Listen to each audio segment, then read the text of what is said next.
आज हम बना रहे हैं राजमा। तो यहाँ पर हमने कुकर ले लिया है और इसमें हम डालेंगे तेल।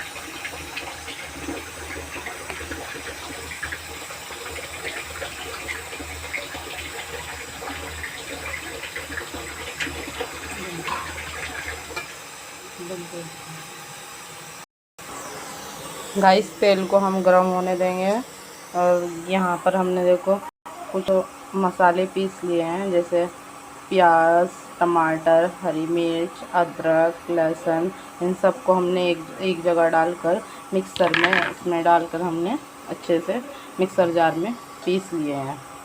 और अब हम इसमें जब ये तेल गरम हो जाएगा तो हम कुछ खड़े मसाले डालेंगे, लौंग, इलायची, श्याम मिर्च और तेज़पत्ता, ज़ीरा। यहाँ पर हमारा तेल हो चुका है। अब हम इसमें डाल देंगे ये कुछ खड़े मसाले।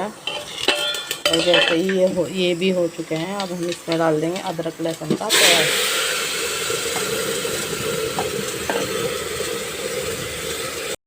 अब इसमें डाल देंगे हम थोड़ी सी हल्दी,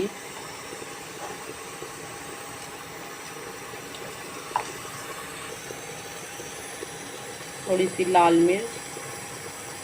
हमने हरी मिर्च इसके अंदर पीसे हुए थे, इसलिए हमने लाल मिर्च थोड़ी कम डाली है। और ये पिसा हुआ धनिया पाउडर है, ये हम 2 स्पून डाल देंगे इसके अंदर। और स्वाद अनुसार अब हम इसमें नमक डाल देंगे। स्वाद अनुसार अब हम इसमें डाल देंगे और हम इसको अच्छे से भून लेंगे। जब ये अच्छे से भून जाएगा फिर हम इसमें राजमा डाल देंगे। हमने यहाँ पे राजमा भी उबलने के लिए रखे हुए हैं। यहाँ पे हमारा राजमा उबल के हो चुका है। अब हम इसको मसाले में डाल देंगे। ये मसाला भी हमारा रेडी हो चुका है और हम इसको पूरा इसके अंदर मिक्स कर देंगे।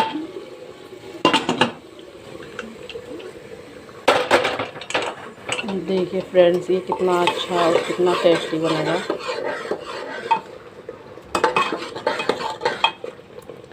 और अब हम इसमें 1 चम्मच राजमा मसाला डाल देंगे।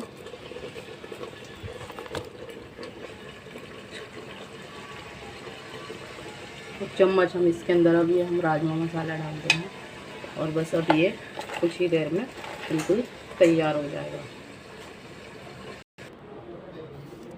गाइस देखिए, ये हमारा राजमा बनके रेडी हो चुका है। अब हम इसको आपको टेस्ट करके दिखाएंगे। ये देखिए कितना टेस्टी, कितना इसका कलर भी कितना अच्छा आया है और ये कितना प्यारा बना है। तो अब हम इसको आपको टेस्ट करके दिखाएंगे।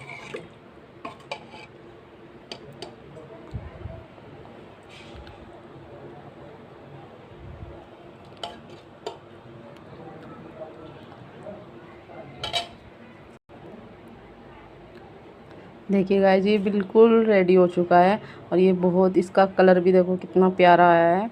और आप इसको ट्राई करना और हमारे चैनल को सब्सक्राइब करना और कमेंट बॉक्स में ज़रूर बताना कि ये कैसा बना है। और ये रेसिपी आपको अच्छी लगी है तो लाइक करना, शेयर करना और हमारे चैनल को सब्सक्राइब करना।